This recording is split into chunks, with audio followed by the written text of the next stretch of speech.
All right. Can you all hear me? Okay. Yes. Okay. Shetayo, you're welcome to class.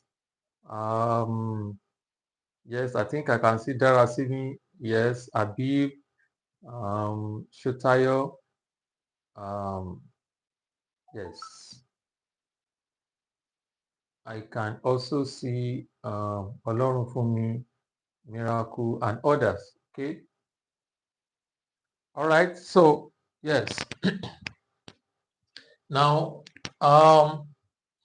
once again, let me welcome you to the class. Yes, I'm excited that you guys are around for today's class. So I'm going to be looking at some questions under quadratic equations, approximations, and logical reasoning. So I want you to get yourself ready, get your writing materials ready, because today's class is going to be interactive. Okay, so and now if you have not tapped the like button, ensure you do that. And also, if you are new on this channel, ensure you subscribe to this channel. All right, okay. Now, can we swing into action now? Now, let's look at the first question here. It's under quadratic expression. Okay, now what we have here is a quadratic expression, because the maximum power of the unknown here is what? Is 2, and the same thing also applies to the second one. So let's start with the first one. We have x squared plus 6 over 5x plus 8 over 25. Okay, so now how do you factorize this? Now the first thing is to identify the sum and product. Okay, so now you're going to tell me the sum and products, and you drop your answer in the comment section. Now I told you that this class is going to be interactive, so I want everybody to participate in today's class. All right, so now if you know the sum and product of this quadratic expression, now drop that in the comment section. Let me see the number of those of us that know the answer to that. What is the sum and what is the product? Okay, I can see someone, Toyosi, sum is 6 over 5, while product is 8 over 25. Okay, now is there any other person that have contrary answer to that? Okay, just only one person here.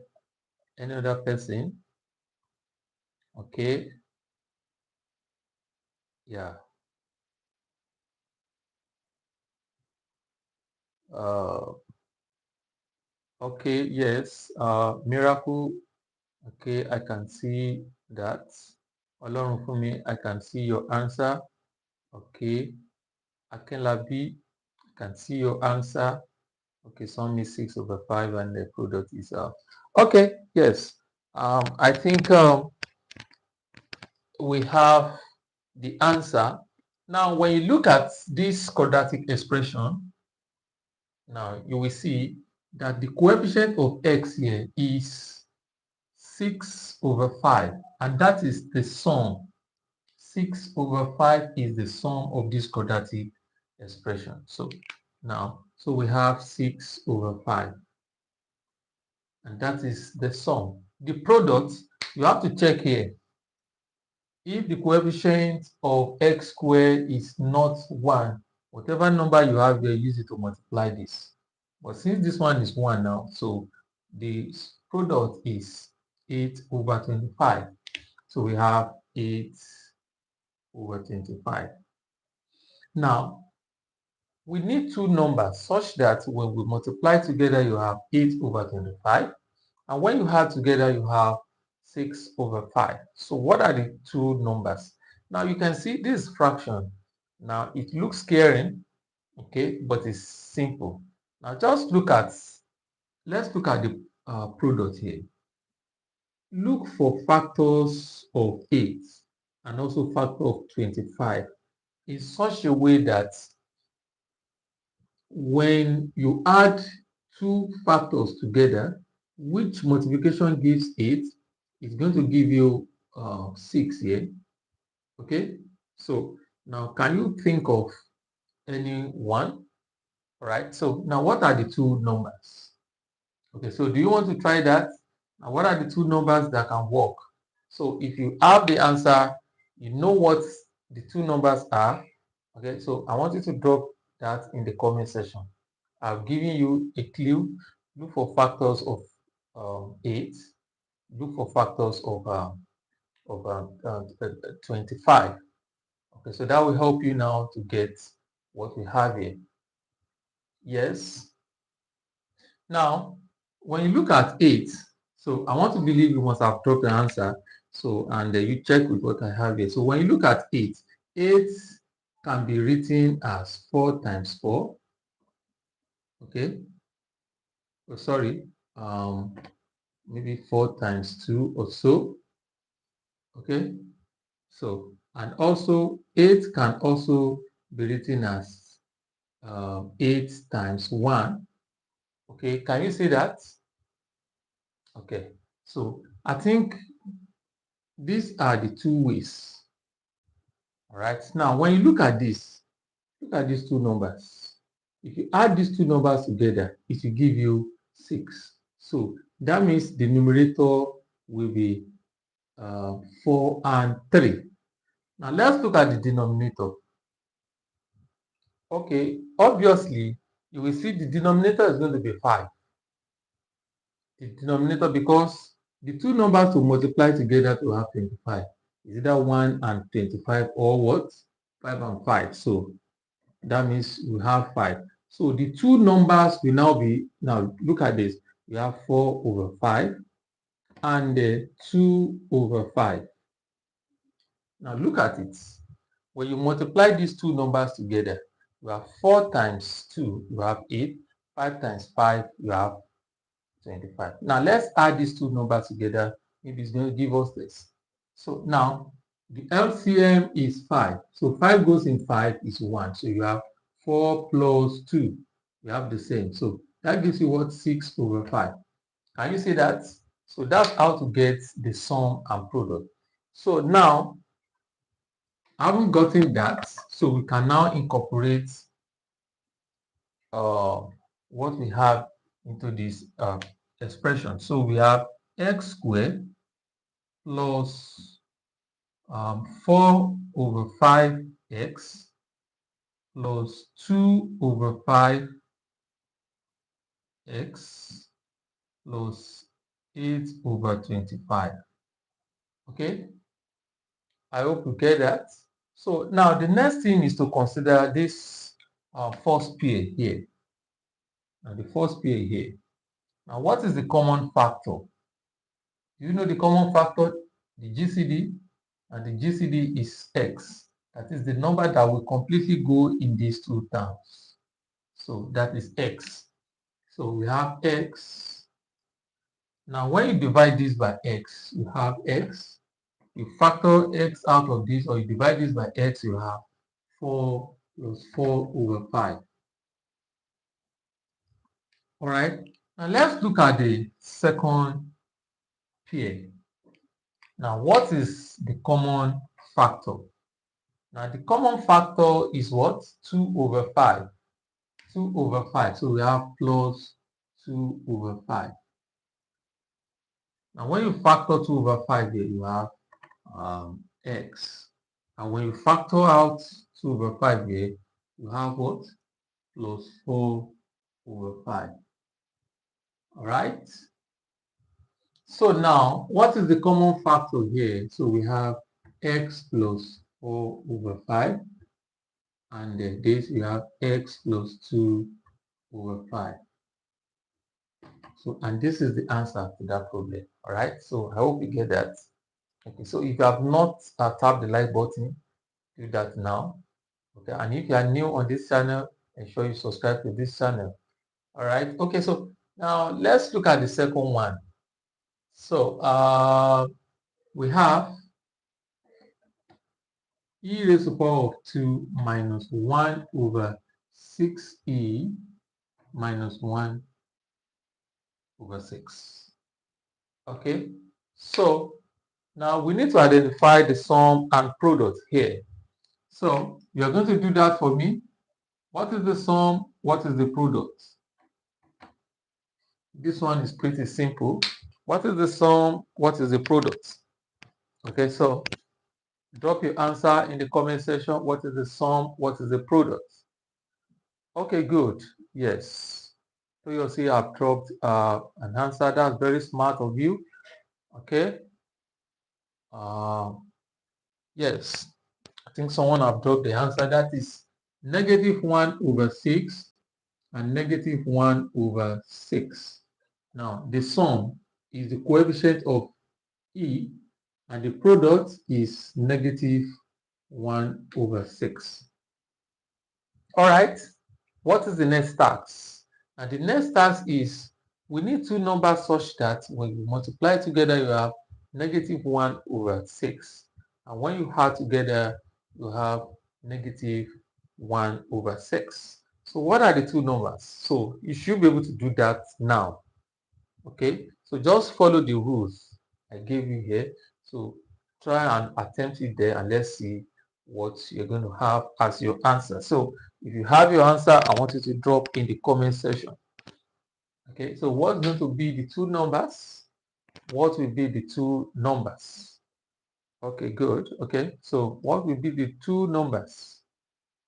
Such that when you multiply together, you have -1/6, and when you add together is -1/6. Okay, I can see Raji's results. That is 1/3 or 1/2. Okay, let's wait for others. Now, any number you are suggesting, make sure you test the validity of the numbers. Okay, all right. Akinlabi, so I need you to drop. Okay, I need you to drop two values for the two values that will be multiplied together to have -1/6. Okay, Riscott, I can see your answer. Any other person? Okay. Okay. So I think I can see good number of us are dropping the correct answer. So we have -1/2. That's what some people drop that, and 1/3. While we also have 1/2 -1/3. Okay, these are the two pairs of options that we have. Now let's check the validity of this first one and this second one. And since I know when I multiply this and this together, it will give me this. If I multiply this and this together, it will give me -1/6. So which of them will I add together that will give me this? Okay, now let's look at the first pair. So the first pair, the LCM is what? 6. Now 2 goes in 6, that is 3. So that is 3 times -1, that is -3. Okay, -3 plus, now 3 goes in 6, that is 2. 2 times 1, that gives you 2. And then when you subtract, you have -1/6. Okay, I think we've already gotten the sum. So that means the two numbers are and this -1/2 and 1/3. I hope you all understand that. Okay, so you have to check. So if it is this, you have to check, because when you do this one now, you will have something else. That's going to be 1/6. Okay, so now let's input this into this expression. So we have e squared -1/2e plus 1/3e minus 1/6. Okay, so that's what we have here. Okay, can we move on now? All right. So look at the first pair here. What is the GCD? The GCD is E. Okay, so let's factor out E. When you factor out E, you have E -1/2 Here, what is the GCD? That is plus 1 over 3. So when you factor out that, you have E minus 1 over 2. Okay, so this is common. E minus 1 over 2 is common. So you factor that out. E minus 1 over 2. You are left with what? E plus 1 over 3. So, and this is the answer to the problem. All right. I want to believe you all understand that. Okay. So if this question is given in exam, how will marks be awarded? Now, for expressing your expression in this form, there will be a method mark 1 for that. And for taking it to this level, method mark, and for getting the answer, we have accuracy mark 1. The same thing also applies to this.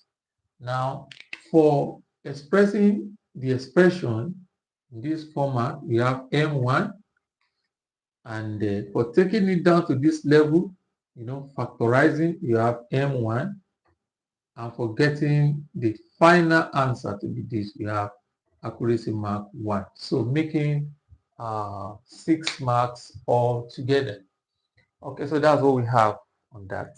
So now let's look at another question.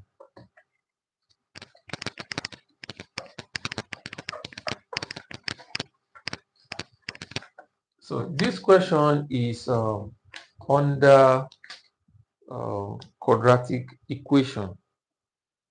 Under quadratic equation. Okay. Now, the first one, solve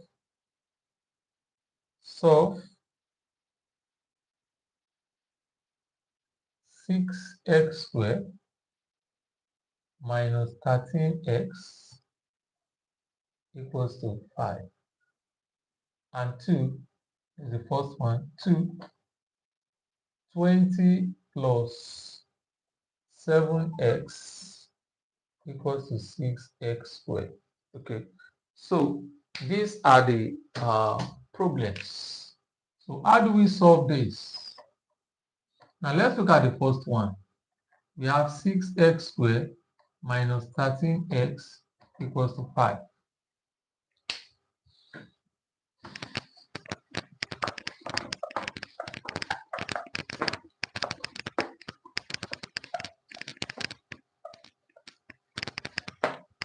Okay, so what is the first thing to do? We move this to this side, we transpose 5. So this equation turns to 6x squared minus 13x minus 5 equals to 0. So this is what we do.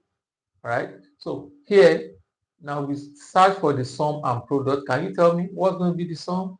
The sum of this equation, sum and products. So what is the sum? What is the product? I want you to be fast about it. Drop your answer in the comment section. Sum and products. So what is the sum and what is the product? Okay.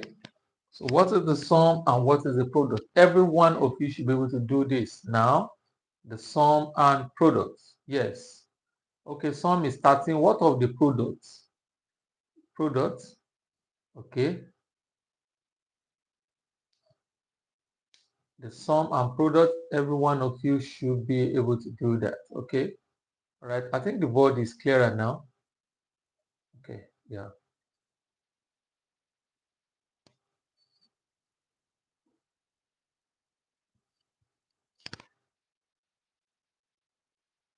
Okay, Modupe, you have just given me the sum. What of the products? I need you to drop the products. Okay, results. Yeah, I can see your results. Okay, Labi. Okay. You have only given the products. So what of the sum? Okay, Marinette, you are just joining the class. Okay, you're welcome to class. Yes. Can you drop your answer? Or this one here? Okay. So you have given your product. What of the sum? Olashade, yes. Okay. All right. Okay, good. Now, yes, I can see good number of us are doing fine. Now let's see. The sum is the coefficient of x here, and that is negative 13. Negative 13. So that is the sum, negative 13. And the product here is not negative 5, like some of you said. Now, I asked you to check the coefficient of x here when we're doing the other one. So use the coefficient here to multiply the number we have here. So that's going to be 6 times negative 5. That gives you negative 30. Okay, good. So the next thing is to look for two numbers such that when you multiply them together, you have negative 30, and when summed together, you have 15. So what are the numbers? Now, don't forget, to get those numbers, you begin to think of factors of 30 or negative 30. All right? So you have 1, plus or minus 1, plus or minus 2, plus or minus 3, plus or minus 5, plus or minus 10, plus or minus 15, and plus or minus 30. So you look for two numbers such that among those numbers, when you multiply together, you have negative 30, and when you add together, you have 13. So what are the two numbers? I want you to drop that in the comment section. So make sure you are engaging yourself, okay? So do that on your own and drop your answer in the comment section. Okay, now let's do it together now. So I want to believe you must have dropped your answer now. Okay, so I begin to think of factors of negative 30. So I have this in my mind. 3. Probably and 2. Sorry. I have this in my mind. When I multiply this and this together, I will have negative 30. Okay, so I wouldn't think of 30 and 1, because there's no how I can combine 30 and 1 together that will give me 13. Neither will I think of 5 and 6. There is no how I'm going to combine this together that will give me 13.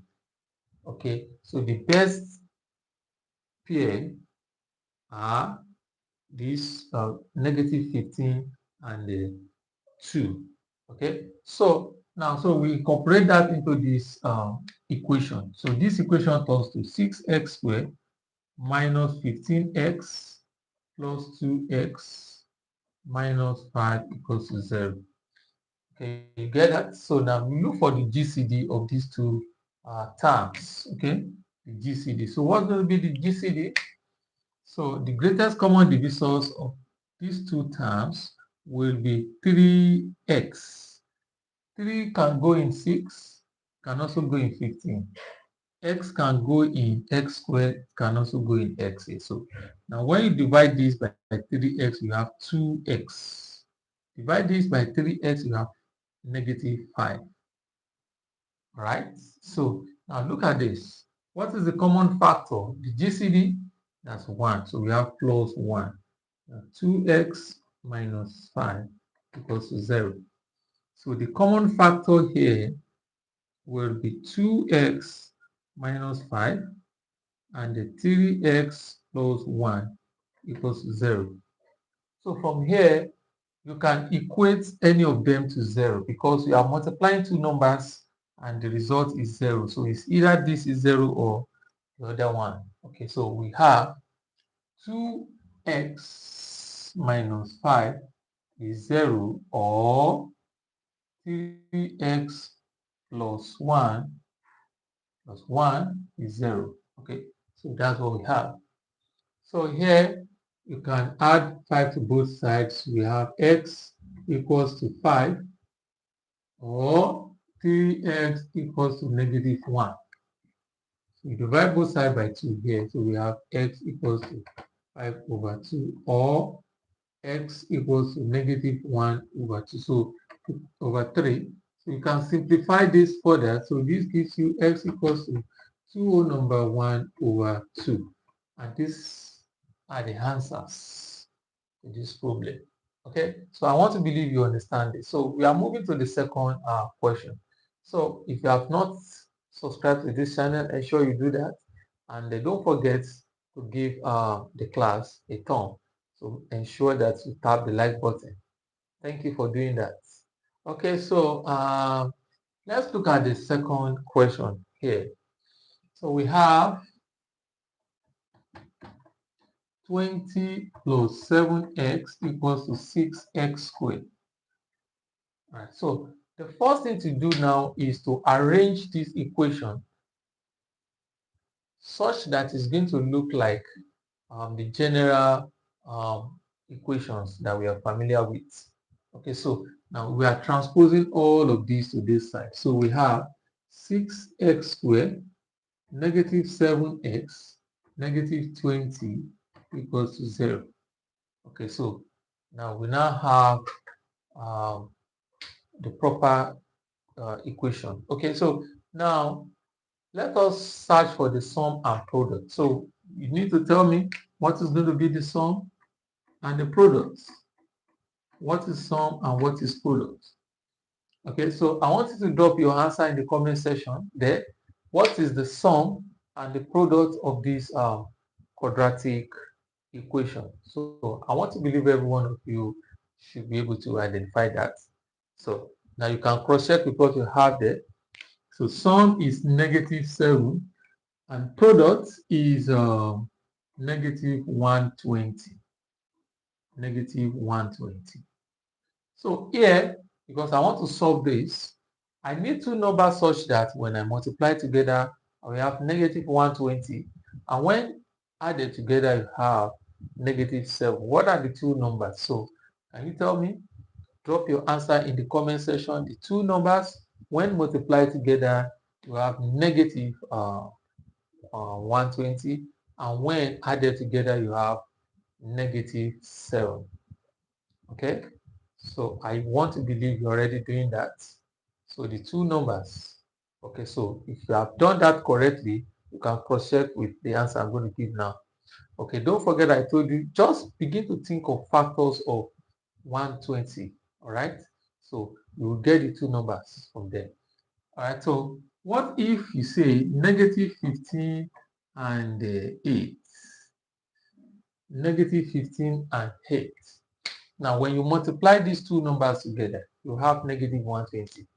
Okay, so, and when added together, you have negative 7.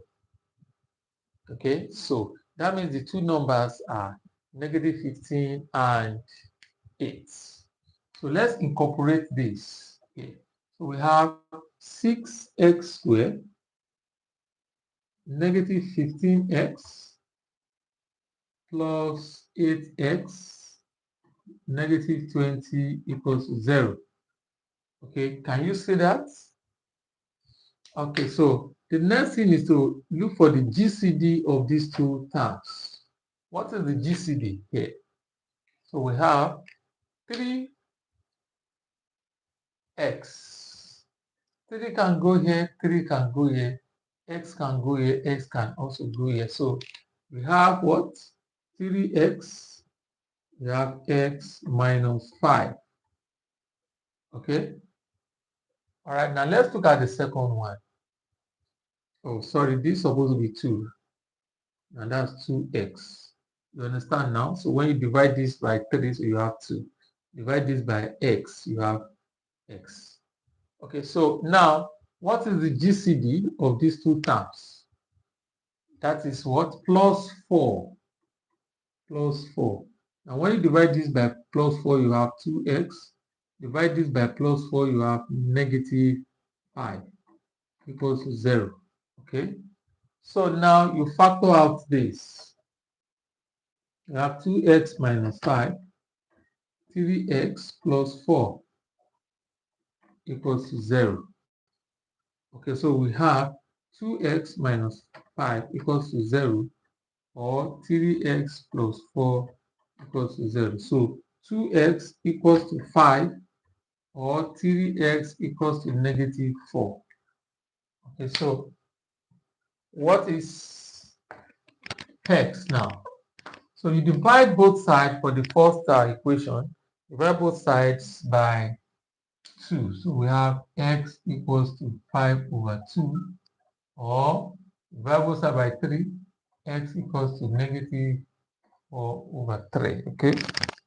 So now x equals to 2 whole number 1/2 or x equals to negative 1 whole number 1/3. Okay. So, and that is the answer to the problem. Negative 1 whole number 1/3. So I want to believe you all understand this. Okay, so now how do we award marks to this? Now, for expressing your equation in this form, you have M1, and then for factorizing, you have M1, and for getting the answers correctly, we have A1, A1. The same thing also applies to this. So for expressing in this form, M1, for factorizing M1, and for getting the two correct answers. So now all together we have how many marks? Let's count from here. We have 1, 2, 3, 4. We also have 1, 2, 3, 4. So each question is 4 marks. So total marks will be 8. Okay, so yes, we are done with quadratic. Now let us move down to another topic. Let's move down to approximation.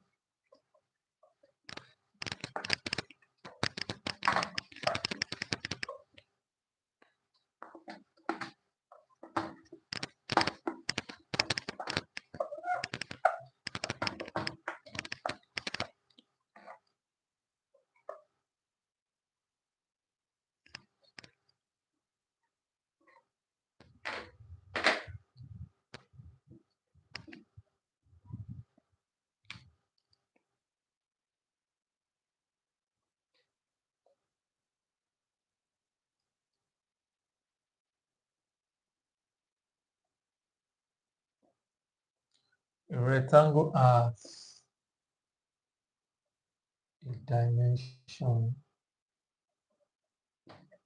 dimension of 6 centimeter by 5 centimeter. A student measures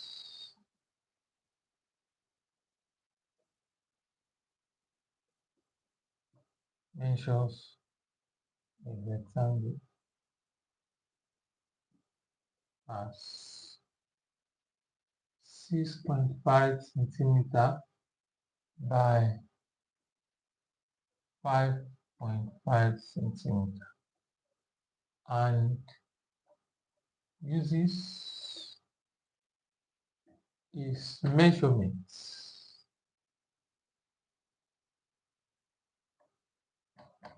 so to find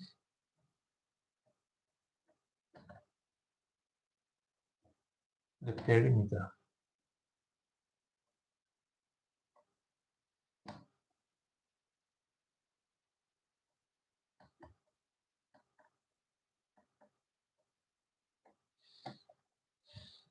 Calculate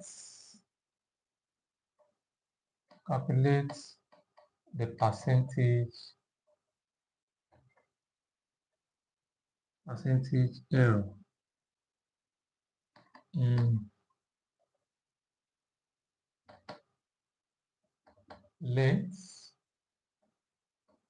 2, breadth, 3, perimeter of a rectangle. Okay, this is another wonderful question. So I want to believe you guys are ready for the solution to this problem. Okay, so now let's read the question. Now, a rectangle has a dimension of 6 centimeter by 5 centimeter. A student measures the rectangle as 6.5 centimeter and 5.5 centimeter and uses its measurement to find the perimeter of the rectangle. Now calculate the percentage error in length, breadth, perimeter of the rectangle. Okay, so now when you look at the question, we have the actual dimension of the rectangle, and that is 6 by 5 centimeter. Now the length is 6 centimeter, while the breadth is 5 centimeter. So now we want to get the percentage error in length. So let us get the error in length. That's the first thing to do. So we have error in length. Error in length now is now the estimated length, that is 6.5 minus the actual length 6, and that gives you 0.5 centimeter.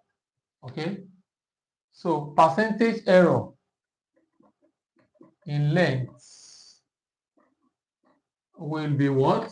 So do you know the formula for percentage error? Is error over actual value times 100%. So that's it. So error, you have already gotten error, that's 0.5 over actual length. Actual length is 6 over 6 times what? Times 100%. I hope you understand that. So now use this 100 to multiply this. That gives you 50, okay, over 6. Now we can simplify further. Okay, so now what is that going to be? How many 6 are you going to see in 50? So that is 8. Is that 8? That's 8, because 6 times 8 is 48. So we left with 2. So that's 2 over 6. 2 over 6 is the same thing as what? 1 over 3%. Or you write your answer as 8.33%. So that's the answer. Okay, so now let's move down to the next one. Percentage error in breadth. So to get this one, we must get the error in breadth. So the actual breadth is what? 5, and the estimated breadth is 5.5. Okay, so now let's get error in breadth. Error in breadth of the rectangle will be what? Estimated is 5.5 minus 5. Okay, so and that gives you 0.5. Okay, so now what is the percentage error now? Percentage error in breadth now gives us error, which is 0.5 over the actual breadth. Actual breadth is what? That's 5. So 5 times 100%. Okay, so let's try and multiply this by this. So we have what? 50 over 5. Sorry, when you use 100 to multiply 0.5, so that's 50. So and that gives you what? 10%. So that's going to be the percentage error in breadth. So 10%. So now the last one is the percentage error in perimeter. So the first thing I must know is the formula for calculating perimeter of a rectangle. Okay, so what is that? So perimeter of a rectangle, equals to 2 times length plus breadth. Okay, so that's what we have. So now let us get the actual perimeter and the estimated perimeter calculated by the students. Okay, so now the first one, actual perimeter. That gives you 2 times the actual length is what? The actual length is 6 plus the actual breadth is 5, and that gives you 2 times 11, and that's what? That's 22 centimeter. Okay, so now let us now get the estimated perimeter. Estimated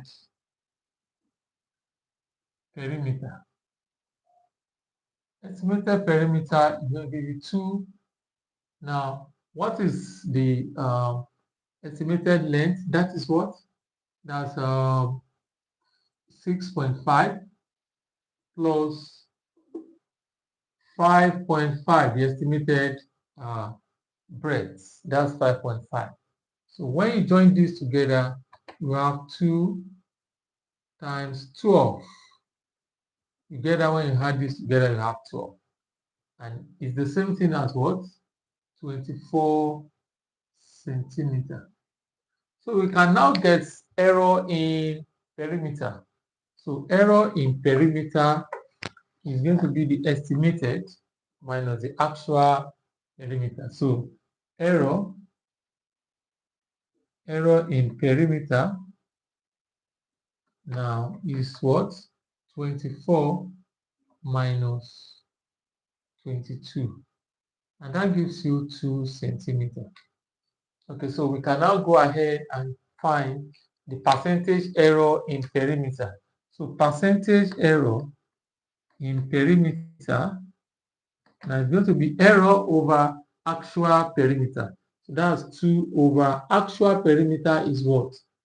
Actual perimeter is 22. So we have 22 times 100%. Can you see that?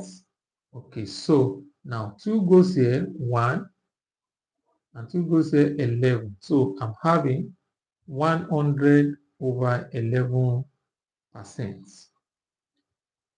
Okay, so now what's the next thing to do? The next thing is to simplify that. So 11 goes in 100, that is that's 9. We have 9, and that remains what? 1. 1 over 11%. And this is going to be the answer to the problem. Okay, so I want to believe you guys understand how we solve this problem. Okay, so I want to encourage those of you that are just joining this platform for the first time and you have not subscribed to this channel, please kindly do that. And you should also remember to tap the like button. All right, and don't always forget to share this video with your friends. So I made a lot of videos on this topic we're actually doing: quadratic equations, approximation, and logical reasoning. You can always check out for my videos, and make sure that whenever you view any of my video, you give a thumb, and then you also drop a comment. And don't forget to share this video. Always share the video with your friends. Let us have a good number of students on this platform. Thank you as you do that. Okay, so I want us to look at another question. So this question is going to be under logical reasoning. So it's going to be under logical reasoning.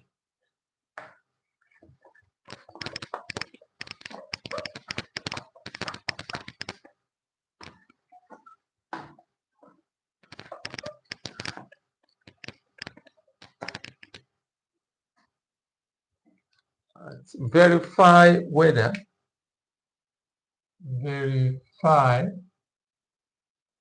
whether the proposition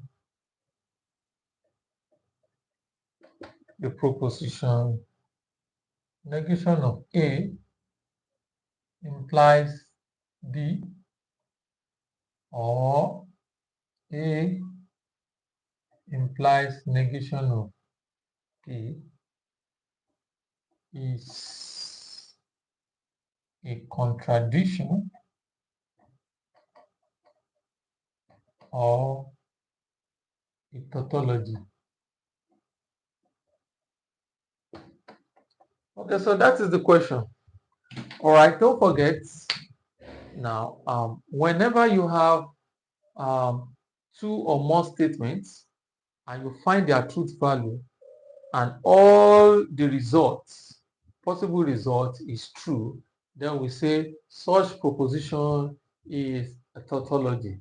But if all the result is false, then we say what is a contradiction. So now let's verify this. Let's show whether it is a contradiction or tautology. And let's see. So we are going to be making use of our truth table. Now we have two statements here. We have statement A and statement B. So we need to create column for that. We have A and B. Now the first thing is to introduce your true, true, false, false. True, false, true, false. Okay, now let us look at what we have here. There is an option for negation of A and also negation of B. So let's create a column for negation of A and the negation of B. Okay, so what is negation of A? So negation of true is false. True is false. False is true. False is true. The same thing also applies to B. Negation of B, here we have false. Here is true. Negation of true is false. And negation of false is what? Is true. So now what is the next thing? We create a column for this and a column for, I think it's the same thing. No, it's not the same thing. So create one for this and one for this. So we have negation of A implies B.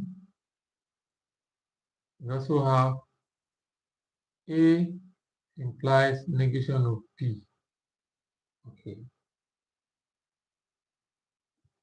Okay, let's see. We are taking this and this, going in this direction.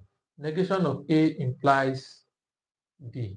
Don't forget that implication is false when we have true imply false.